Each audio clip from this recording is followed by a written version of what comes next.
For my sixth field report, it is time to talk about Just Kids again. Just Kids Part 2. The second part, Hotel Chelsea. This was a pretty long section of the book, but I have really, really enjoyed it. I once again just want to talk about, the cinematic potential of the entire thing. I don't know why, my brain is just getting really attached to it, but I think just the filmmaker in me wants to create something visual out of this story. It just feels like there's so much potential for it. But first of all, I just wanted to talk about Patti Smith's writing. There were a few lines that I highlighted, and I just wanted to revisit them because I loved them so much. Let me see if I can find them.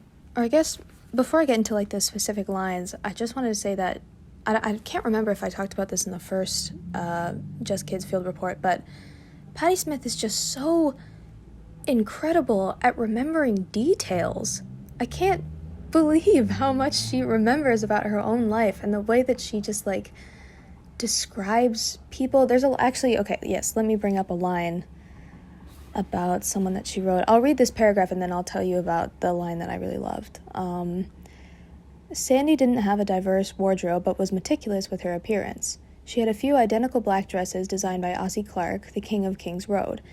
They were like elegant floor-length t-shirts, unconstructed yet lightly clinging, with long sleeves and a scooped neck. They seemed so essential to her persona that I often daydreamed of buying her a whole closet full. That last line just makes me smile.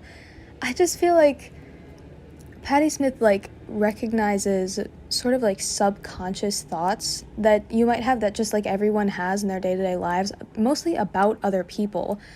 But then she's able to articulate them so well, and I don't know, it's just so incredible to me. One of my other favorite lines that I found, I think it's on page 129. That last quote, sorry, I keep getting distracted. The last quote was on page 118, and then this quote is on page 129. Christmas was coming, and there was a pervasive melancholy, as if everyone simultaneously remembered they had nowhere to go. And I wrote a little parentheses around it, and then I just wrote next to it, "Oh, wow." Because it really, that floored me. That floored me. She's just really, really, really great at, recognizing, I don't even know, like I said, subconscious thoughts, and then remembering them and writing them down. What was another one I liked? This is on page 104. She says, "Laughter, an essential ingredient for survival, and we laughed a lot." Just so cute. So cute. I guess my other thoughts before I talk about all the cinematic potential I got in my head is that her relationship with Robert is really surprising me. I didn't expect him, first of all, just to be, I guess, either gay or bisexual or bi-curious or what have you, fluid with his sexuality. I didn't expect that. I don't really know anything much, or I didn't previously, about Patti Smith or Robert, her partner, but learning about them, it does feel sort of more like they're characters than real people. I often forget that they're real people, and I think that kind of haunts me. Every time I remember that this is a real story with real people, it really gets me shaken a little bit, because these are extreme hardships. Robert's sickness that had him nearly dying, it's real, and she was really homeless and moving from place to place trying to just get an income. I don't know, it's wild. I think the most tragic thing that happens in the book so far is that Robert cut his hair. Shouldn't have laughed that hard at my own joke, but it's funny. I can't believe he cut his curls. I'm so sad. But seriously, the relationship between Robert and Patti is kind of shaking me up a bit. I don't like that they're growing apart, and I don't like that he's bound to die. Yeah, like I said, I keep remembering that they're not characters, and so it adds a lot of levity to the story, but I don't know, I just want the best for them, and it's kind of breaking my heart that it's like an inkling of them fading apart. It hurts me.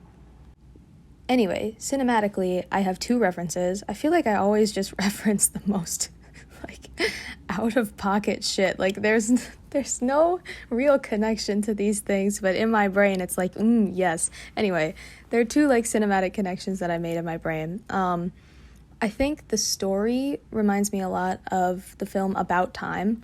I don't remember what year that was made, but I know that Rachel McAdams is in it, and it's about time travel, and it's this like, the way that I relate it to the book is that it's a very like grandiose and really incredible story packed into all of this like domesticism, you know, like the locations, the literal settings of the Hotel Chelsea and the previous apartments that they were renting. Like it's very, very domestic, and it's small, and they're down on their luck, you know, but it's strong and powerful feelings and emotions and relationships that I think that About Time does really well. And so that's what I keep seeing, that sort of like structure really built on relationships and the magic, quote unquote, that they hold in themselves rather than any like huge plot or, you know, story.